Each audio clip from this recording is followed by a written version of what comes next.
বিৰোধীৰ অভিযোগ সমালোচনাৰ প্ৰত্যুত্তৰ দি সংসদৰ মজিয়াৰ পৰা লোকসভা নিৰ্বাচনৰ ৰণডংকা বজালে প্ৰধানমন্ত্ৰী নৰেন্দ্ৰ মোদীয়ে।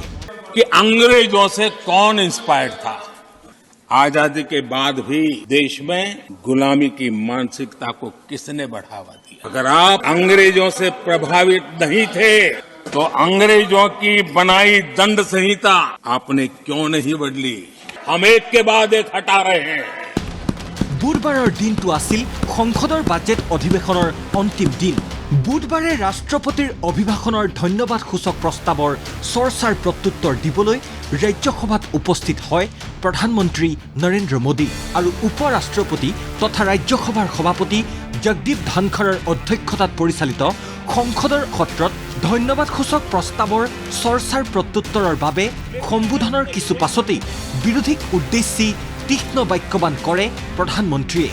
जिस कांग्रेस ने देश की बहुत बड़ी जमीन दुश्मनों के हवाले कर दी, जिस कांग्रेस ने देश की सेनाओं का आधुनिकीकरण होने से रोक दिया, वो आज हमें राष्ट्रीय सुरक्षा और आंतरिक सुरक्षा के लिए भाषण दे रहे। मूलतः प्रधानमंत्री आक्रमणर लक्ष्य हो पड़े कांग्रेस। ये पार्टी सोच से भी आउटडेटेड हो गई है और जब सोच आउटडेटेड हो गई है तो उन्होंने अपना कामकाज भी आउटसोर्स कर दिया है। ধন্যবাদসূচক প্ৰস্তাৱৰ চৰ্চাত অংশ লৈ প্ৰধানমন্ত্ৰী নৰেন্দ্ৰ মোদী আৰু কেন্দ্ৰীয় চৰকাৰৰ সমালোচনা কৰিছিল কংগ্ৰেছ অধ্যক্ষ মল্লিকাৰ্জুন খাৰ্গে। নেতাগৰাকীক প্ৰত্যুত্তৰ দি এইবাৰ কটাক্ষ প্ৰধানমন্ত্ৰী। और मुझे लगता है कि उस दिन खरगे जी ने सिनेमा का एक गाना सुना होगा, ऐसा मौका फिर कहाँ मिलेगा। खरगे जी भी एम्पायर नहीं है, कमांडोज नहीं है, तो चौके छक्के मारने में मजा आ रहा था उनको। তাৰ পাছত দেশৰ এতিয়াৰ আৰু পূৰ্বৰ অৱস্থাৰ তুলনামূলক বিশ্লেষণেৰে কংগ্ৰেছক ইটোৰ পিছত সিটো আক্ৰমণ। देखते ही देखते इतना बड़ा दल, इतने दशक तक देश पर राज करने वाला दल, ऐसा पतन, ऐसी गिरावट हमें खुशी नहीं हो रही है। हमारी आपके प्रति संवेदनाएं हैं। डॉक्टर क्या करेगा जी, पेशेंट खुद। आगे क्या बोलूं? দেশৰ অৰ্থনীতিক লৈ কেন্দ্ৰীয় চৰকাৰক দীঘলীয়া ভাষণ শুনাই থকা কংগ্ৰেছক সমালোচনা কৰি প্ৰধানমন্ত্ৰীয়ে ক'লে, जो कांग्रेस 10 वर्ष में 12 नंबर से 11 नंबर पर आर्थिक व्यवस्था ले आ पाई और आप 12 से 11 आने में बहुत मेहनत नहीं पड़ती है। हम 10 साल में 5 नंबर पे ले आए और ये कांग्रेस हमें यहाँ आर्थिक नीतियों पर लंबे लंबे। প্ৰধানমন্ত্ৰীৰ মন্তব্য, কংগ্ৰেছ এটা বিভ্ৰান্তিত থকা দল। जिस कांग्रेस ने आजादी के बाद से ही कंफ्यूज रही, उनको उद्योग जरूरी है कि खेती जरूरी है, उसी कंफ्यूजन में गुजारा किया। जो कांग्रेस तय नहीं कर पाई कि नेशनलाइजेशन करना है कि प्राइवेटाइजेशन करना है, उलझती रही। বিজেপিয়ে গণতন্ত্ৰক হত্যা কৰাৰ অভিযোগ নিৰন্তৰ উত্থাপন কৰি আহিছে কংগ্ৰেছসহ বিৰোধী শিবিৰে।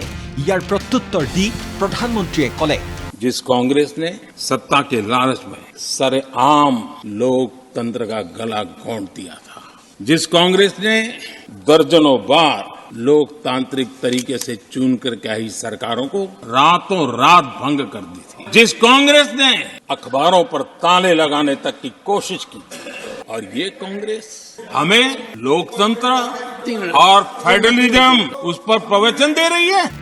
OBCৰ অধিকাৰৰ দাবীক লৈ সৰব হোৱা ৰাহুল গান্ধী আৰু কংগ্ৰেছৰ বিৰুদ্ধে প্ৰধানমন্ত্ৰীৰ অভিযোগ, কংগ্ৰেছেই দলিত, OBC আৰু আদিবাসীৰ প্ৰধান বিৰোধী।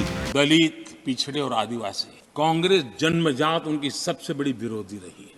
जब बाबा साहब न होते ना तो शायद कि SC ST को आरक्षण मिलता कि नहीं मिलता, ये भी मेरे मन में सवाल होता है। और मैं ये कह रहा हूं, इसके पीछे मेरे पास प्रमाण है। ইয়াৰ উদাহৰণ দি প্ৰাক্তন প্ৰধানমন্ত্ৰী জৱাহৰলাল নেহৰুৱে সংৰক্ষণৰ বিৰোধিতাৰে বিভিন্ন ৰাজ্যৰ মুখ্যমন্ত্ৰীলৈ লিখা এখন পত্ৰও সদনত পাঠ কৰে প্ৰধানমন্ত্ৰীয়ে। লগতে প্ৰধানমন্ত্ৰীয়ে কয়, जिस कांग्रेस ने ओबीसी को पूरी तरह आरक्षण नहीं दिया, जिसने सामान्य वर्ग के गरीबों को कभी आरक्षण नहीं दिया, जिसने बाबा साहब के बजाय बाबा साहब को भारत रत्न देने योग्य नहीं माना, अपने ही परिवार को भारत रत्न देते रहे, वो हमें उपदेश दे रहे हैं। वो वो हमें सामाजिक न्याय ये पाठ पढ़ा रहे हैं। আৰু ইয়াৰ মাজতেই নিজৰ গেৰাণ্টিৰ প্ৰসংগক লৈ কংগ্ৰেছক এই কটাক্ষ প্ৰধানমন্ত্ৰী। आदरणीय सभापति जी, जिस कांग्रेस के अपने नेता की कोई गारंटी नहीं है, अपनी नीति की कोई गारंटी नहीं है, वो मोदी की गारंटी पर सवाल उठा रहे हैं।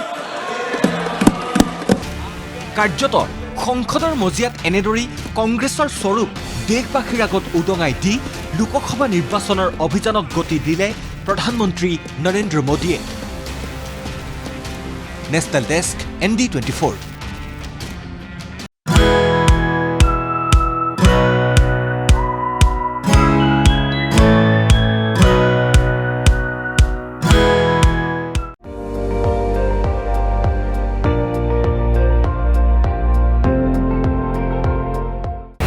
আপুনি চাই আছে ND24 সৰ্বশ্ৰেষ্ঠ নহয় সৰ্বোত্তমৰ দৌৰ।